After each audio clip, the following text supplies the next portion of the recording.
Bulletin లో మరో breaking news చూస్తున్నాం. ఢిల్లీలోని విమానాశ్రయంలో టెర్మినల్ 1 పైకప్పులో కొంత భాగం తెల్లవారుజామున కుప్పకూలింది.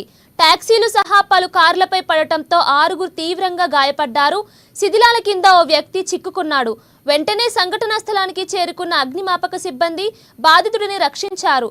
ఈ ఘటనలో చాలా వాహనాలు దెబ్బతిన్నాయి. ఇక పైకప్పు కూలినట్లు ఉదయం 5:30కు సమాచారం అందినట్లు అధికారులు తెలిపారు.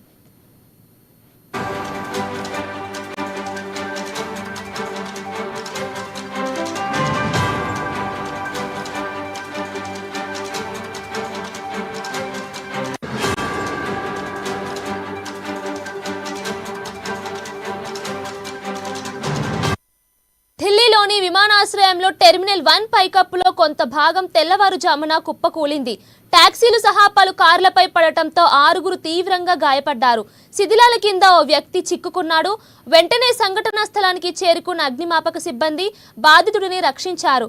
ఇక ఈ ఘటనలో చాలా వాహనాలు దెబ్బతిన్నాయి. పైకప్పు కూలినట్లు ఉదయం 5:30కు సమాచారం అందినట్లు అధికారులు తెలిపారు.